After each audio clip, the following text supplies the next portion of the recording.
Hello, all you amazing employees of Thatchwood Ventures. I'm here today on behalf of Mental Wellness Matters.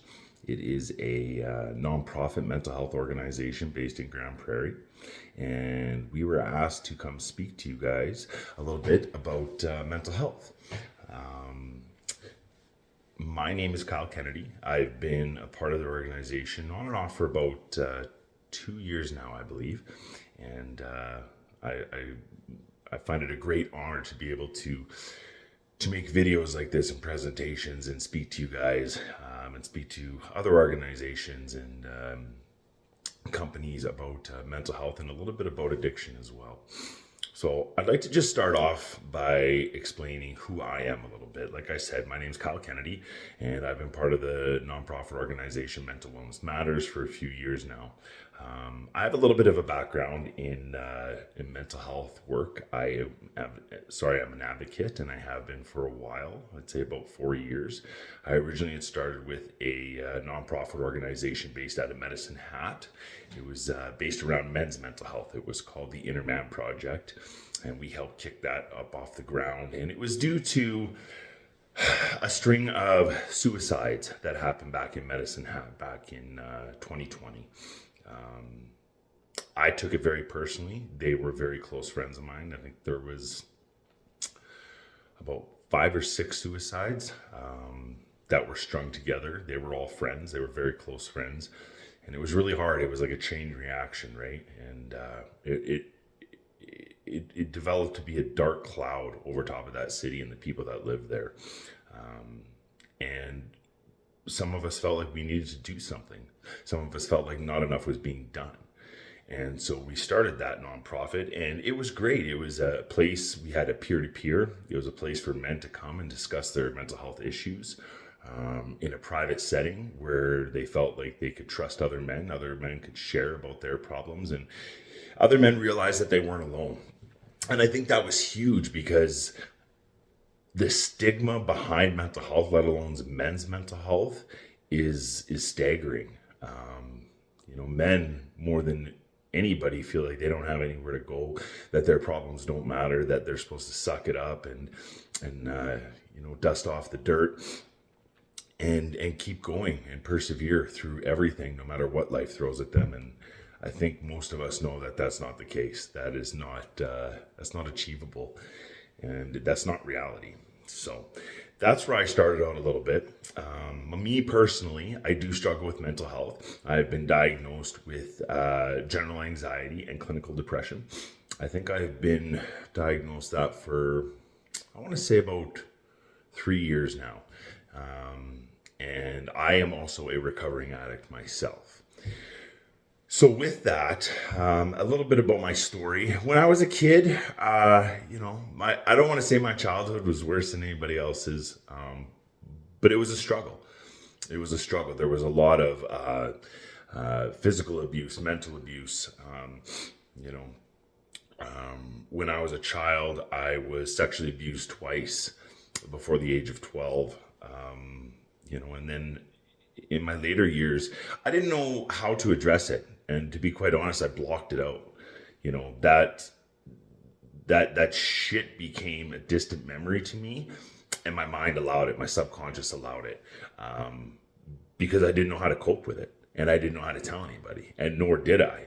Up until about, I want to say 2 or 3 years ago, nobody in my family knew that I was sexually abused twice before the age of 12, and they were both close friends of our family, people that we trusted, and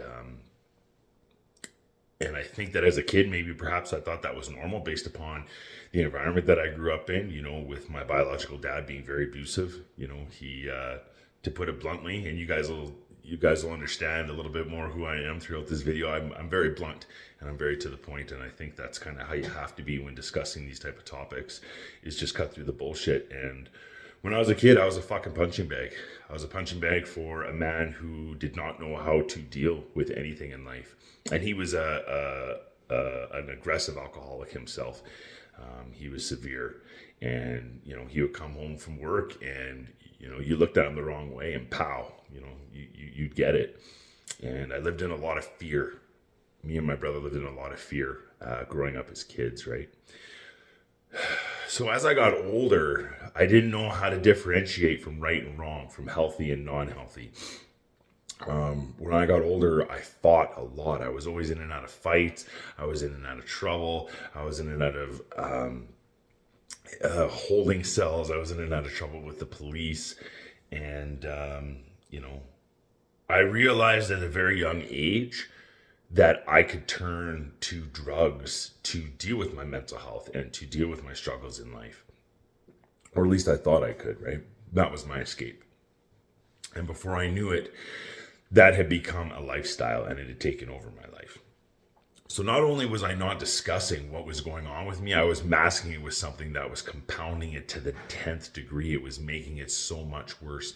And the reason why I talk about mental health and addiction is because I think they go hand in hand, right? We try and deal with one with the other, let alone do we know the vicious cycle that other is detrimental to that one. It just keeps pounding it down and worse and worse and worse when we really think that perhaps we're able to get through a day without having to deal with our mental health issues by possibly using, right? And especially the struggles in the workforce. For instance, I know you guys are a trucking company and you guys do various other things. And I have worked in the oil field, particularly fracking, my whole life, 20 years. And I know what it's like. I know what it's like to be away from home for days, weeks on end and not see family or friends and be isolated. And that really, really fucks with your mental health, right? Staying in camps and staying in hotels and not feeling like you were an actual member of society, right? You're just this thing, this object that gets put to work. And you were isolated beyond belief. Yeah, sure, you have the people that you work with and the guys around and stuff like that, but that's not really life. You can't. It's not that you can't. I feel like a lot of people feel like they can't go and discuss those types of topics when they're struggling with their mental health with other coworkers. I know I felt I couldn't, and I still feel like I can't.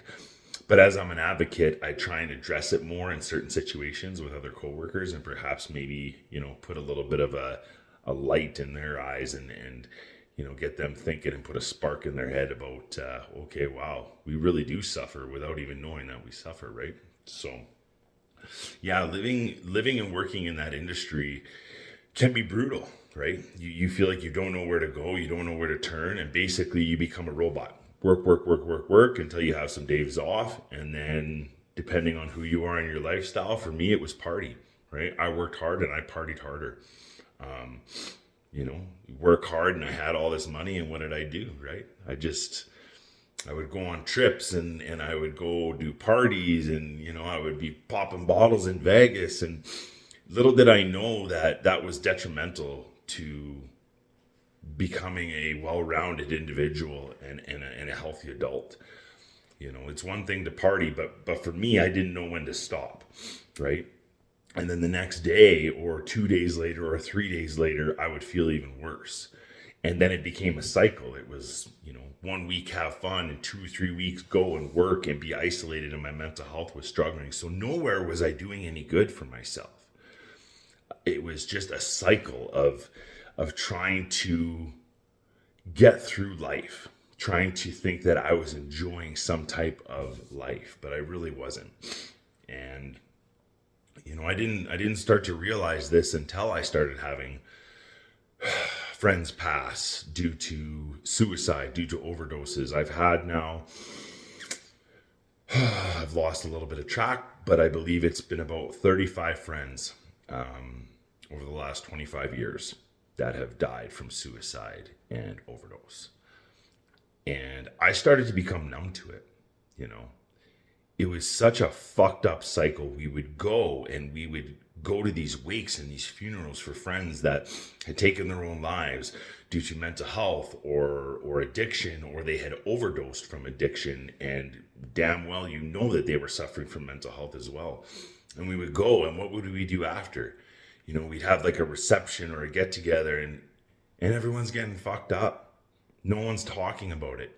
No one's talking about where that person was in life and what they might have been struggling with. And if anyone else is struggling, because God knows we all were, but nobody wanted to talk about it. And what a perfect time to, after we just lost a friend.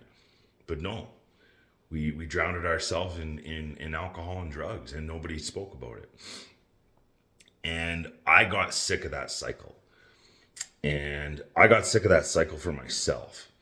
I've hit a lot of bottoms over the years when it comes to my mental health and addiction. Back in 2015, the oil field industry had taken a crash.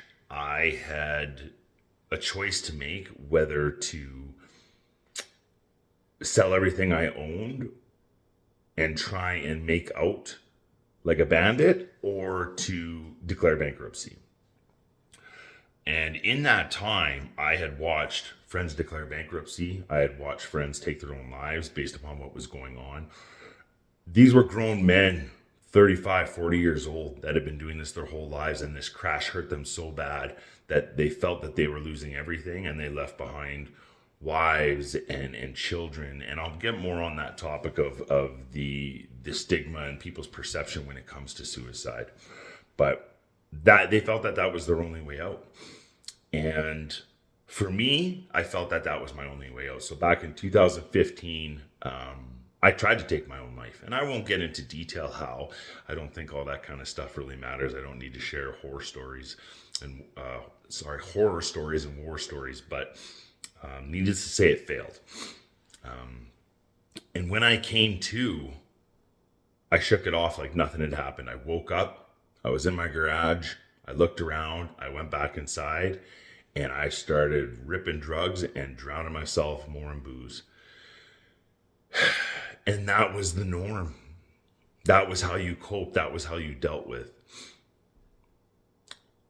But none of us, including myself, had the tools. None of us had any empathy.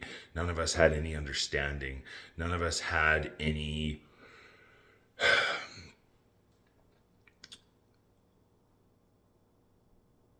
type of education or knowledge when it came to all this stuff. So something inside me after that decided to start becoming more self-aware. Something inside me said, do you really want to be here? Do you really want to live this life and see where you can go? Or do you want to just stop? Do you want to hit the end game button and let it be that? And not know what type of things you can make it through in life. Not know what kind of person you really are. Because I had no idea who I was. I was just putting on all these masks throughout the years. Right? The tough guy, the womanizer, a narcissist, the life of the party. I was none of those things, but I thought I was. So I started to take some time for myself. I started to really address the problems that were going on with me. I started to become more self-aware, and I started to really do some self-discovery. And I found out so many things about myself. I was the complete opposite of the person that I had been living. And in that, I started to shed some of the guilt, some of the doubt, some of the pain, some of the demons that I had been living with for so long. The more I uncovered and the more I got to the nitty gritty and the dirtiness of it, the more I got to shed and let go. And it was like, it felt like standing in the middle of the street on a warm, hot summer day when the rain's coming down. You know that feeling that you get? That smell, just everything feels amazing. That warm water hitting you. That's what it felt like. Every single day it started to feel like that. And before I knew it, the pain and the guilt and the shame that I was addicted to when it came to my mental health and my addiction, I became addicted to getting to know myself better. I became addicted to becoming more self-aware. I became addicted to being more proactive in my life. I became addicted to finding out who I was and what made me tick and why I did the things that I did. So in that, you start to become more of a well-rounded person in terms of recognizing it with other people. I was able to just, it's something, I just became more intuitive to understanding people's struggles. I could just talk to somebody and have them talk to me a little bit, and I just felt what was going on with them. And I started to find ways to have people open up. And that's one of the big things with mental health. If we're not willing to talk about it ourselves, if we're not in that place, and I know some people aren't, and I truly think that that is the biggest killer of mental health issues, and especially addiction as well, is sharing your story. The most powerful thing you have in this world is your story. And if you're not in a comfortable place to do it, and I don't know if I necessarily was at that time, I was at least in a comfortable place to listen to other people and just sat and I just listened. Because the biggest thing I feel for mental health and people that struggle with it is to know that you're not alone, is to know that what you're going through is not any more severe or minute than anyone else's struggles. It doesn't mean that they don't matter, but what it means is that in that you can find connection, and when you have connection, it's like a disease killer for mental health, right? You know, same with empathy and understanding. You know, that stuff kills shame and guilt as well, right? You know, there's so many different avenues that people take through life.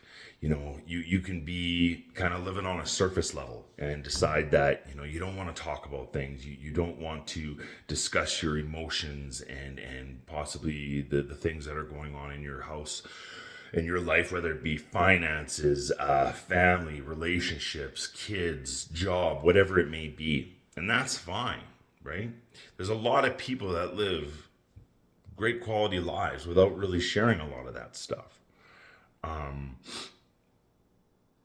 I do think that there is an issue in that, though, with connection. I think that if you're unable to share and talk about that stuff, you're unable to connect. And in connection, we find some type of peace and solitude. We find this calmness within ourselves and our lives. You know, as of recent, I find myself struggling more. You know, I have fallen off here and there when it comes to my mental health and my recovery a little bit. And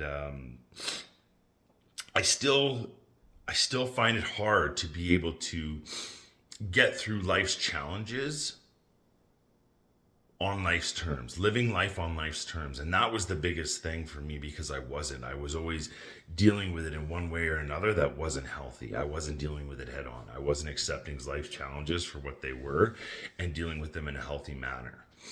So I still struggle with things like that. You know, there's a lot of personal things that are going on with me and my family right now that I'm struggling with. And I've had to reach out to my employer personally and explain what's going on. And you never truly know the outcome of something until you try. For all the years that I've done work on myself, I was so scared and ashamed to come to my employers about my mental health issues, my addiction and my recovery issues. And I found myself in a situation just a few weeks ago where it was do or die. It was, Kyle, you either tell them what's going on or you walk away from this company. And I bit the bullet and I said, you know what? Don't change who you are. You've been doing this for years now and explaining yourself to people that you felt that you needed to. I'm not saying go out and yell from the rooftops that I'm depressed and I have anxiety or I have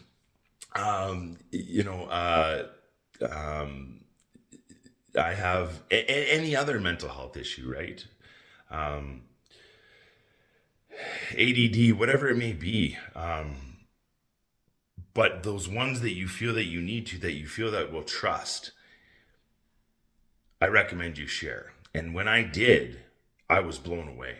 My one manager knew completely. He had a brother that had passed due to overdose while he was in a treatment, and they understood. And the one person, the one manager had a relationship with his mother the way that I did.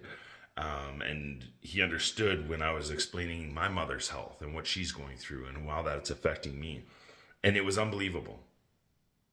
The load that I felt lift off my shoulders, and to be able to walk back in after my next set of days off and be able to work with these group of men and not feel ashamed, not feel guilt, not feel like I had to hide away in a corner and just do my work and not talk to anybody, not to feel like I let everybody down. It felt incredible.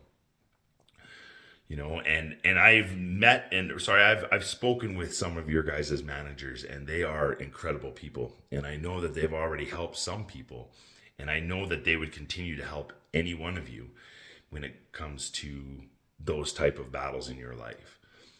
And that is a blessing in itself, right? That's something that you should be grateful for. And that's another big one is I found that I was so grateful to have those people and those managers in my life and that job. And I remembered at that moment, it had been a while since I felt gratitude. It had been a while since I woke up and felt grateful for things, because when you get in that mindset and that dark cloud, it just beats you down, and you just don't see anything else beyond that darkness, beyond those demons. Everything is so diluted and so dark. And I have found that one of the biggest killers of mental health, struggling with mental health, is being grateful. Just waking up and being grateful for the sun shining on your face. I know it sounds corny, and I know it sounds cheesy as fuck, but it truly is. On night shifts, I'll be out on a location and I'll look up and I'll see the constellations or an amazing blood red full moon, and I will just be, grateful for it. Because I can look at it I'm working my ass off. I'm working nights. I'm working from 7 o'clock in the morning till 7 o'clock at night till 9 o'clock in the morning. I'm not seeing my family. I'm not seeing my loved ones. I am going to bed at weird ass times. I have no idea what day it is. Or I can look at it like I'm witnessing something amazing right now. I have a job. I'm healthy. I'm paying my bills. I feel like I'm a part of something. I'm making a difference.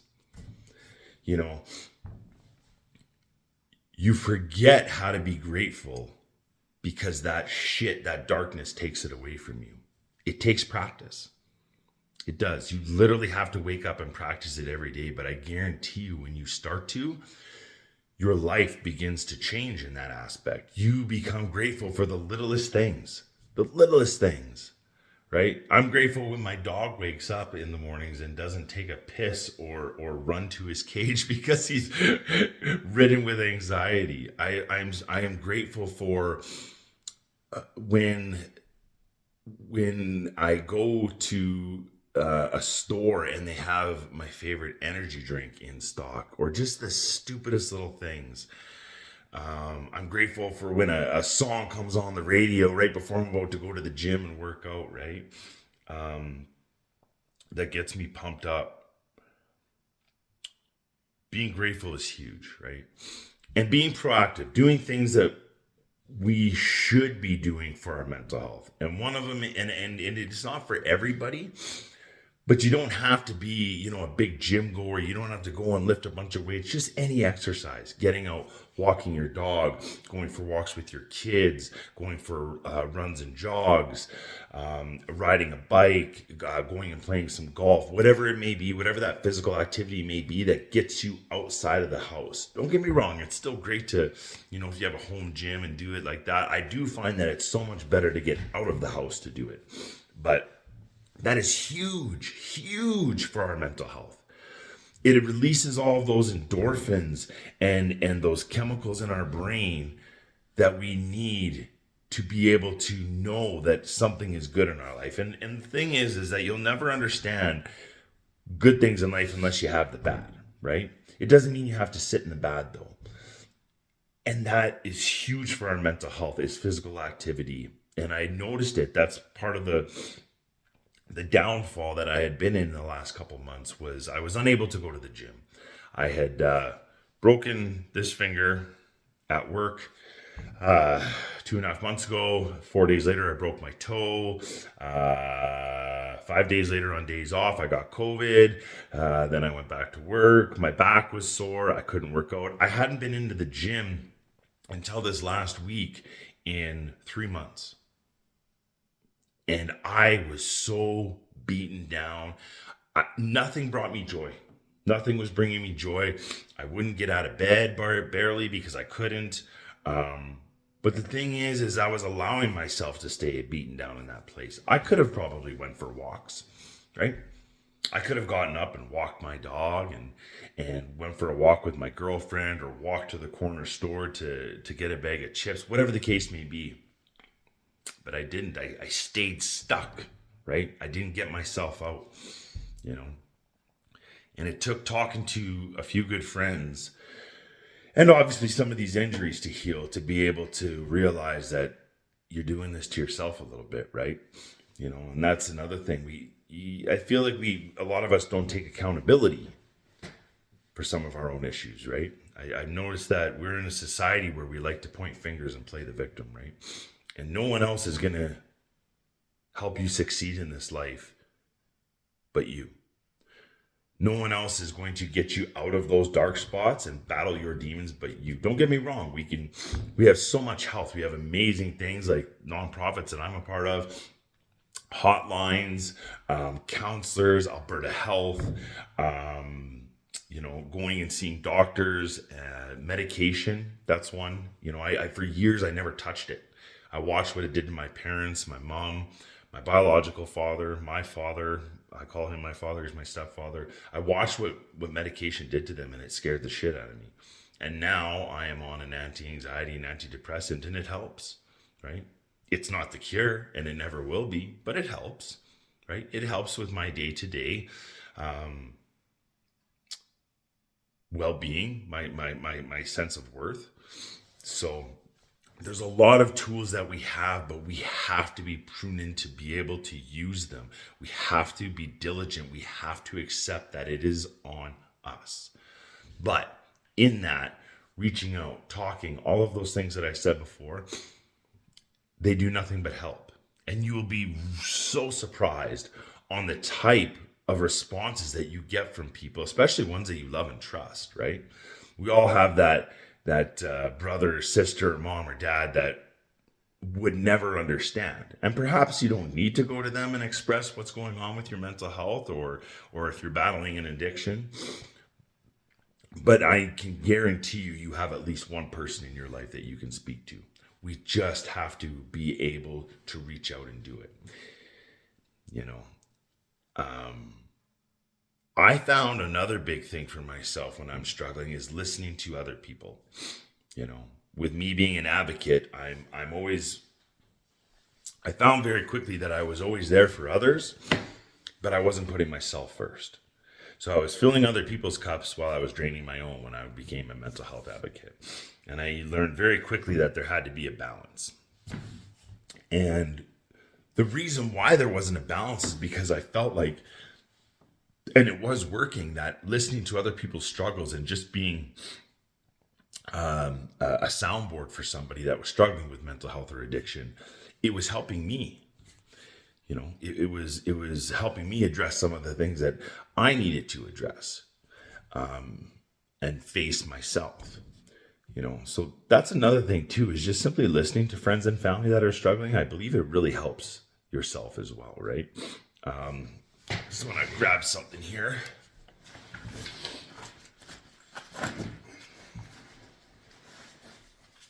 There's a lot of information out there that helps so tremendously. I think anything that you read when it comes to mental health will help. Everything hits people a little bit differently. And for instance, there was just recently, and a lot of you might have heard about it, a lot of you might have seen it.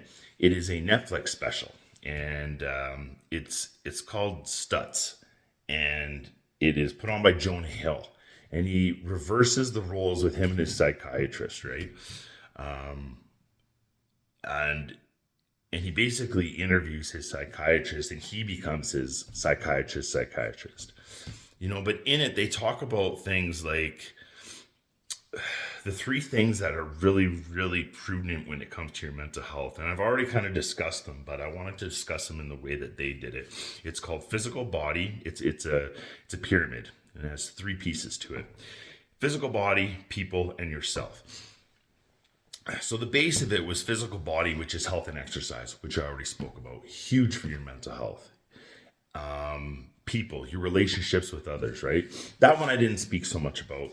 It's basically just about being able to have healthy relationships with other people, with your significant other, with coworkers, with family, with friends, right? But making sure that those people in your lives are bettering you, right? If you're trying to get away from drugs and alcohol, and if you're trying not to struggle so much with mental health, you don't want to be hanging out with drug dealers, with people that are going out and partying all the time, with people that use drugs and drink more than recreationally, right? And mental health, you don't want to be around negative people that are very narrow-minded and close-minded, people that don't believe that mental health issues are a real thing. Those are the type of people that obviously you wouldn't want to surround yourself with, right? And then yourself, the top of the pyramid.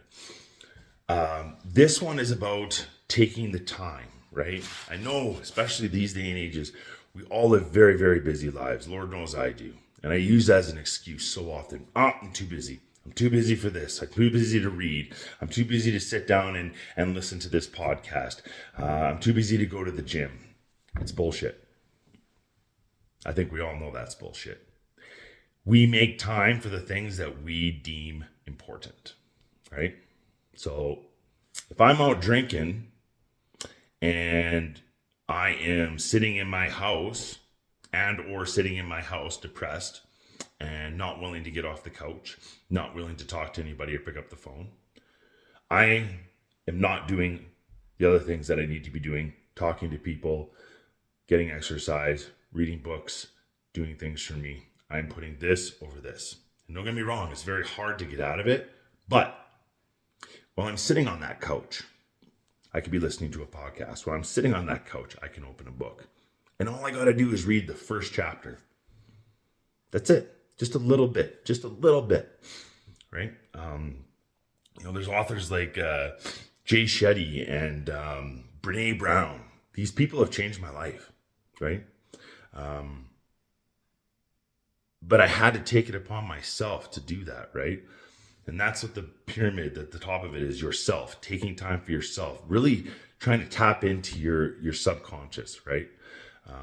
It's not easy and it's not for everyone, but I guarantee you, if you start and do a little bit by bit, you'll begin to understand the significance of it, right? Because I've always said that I truly believe that there is no greater or harder job than working on yourself. Not working in the mines, not working in the oil field, I'm not going to say not being a parent or being a stay-at-home mom, because I'll get slapped in the mouth for that one. But there really is no greater job than working on you and yourself, right? So that was the pyramid that they speak about, and it really was drawn to me, right? I thought it was just incredible, right? I just want to say one more thing in closing. I think when it comes to mental health, we have to allow ourselves to be vulnerable. We have to allow ourselves to be seen. And before we can allow ourselves to be seen by others, we have to allow ourselves to be seen by ourselves. We have to shed this image of who we think we're supposed to be, or the life that we're supposed to be living, and actually accept what is going on, accept where we are in life right now. If we're struggling mentally, if we're unhappy with ourselves, if we have a low self-esteem and a low self-image, accept it. Accept it for what it is. Don't continue it. Don't adapt it, but accept it. And then do something about it, right? Understand that, okay, I'm struggling. I'm not okay with who I am. I'm not okay in my life, my marriage, my job, whatever it is that is bringing our mental health down, right? Be vulnerable. Allow yourself to be seen by yourself. And when we do that, we make way for changes. We open up doors. Why? Because we're subconsciously telling ourselves that, okay, I see this, but I don't want to accept it. I don't want that life. I don't want to be that person.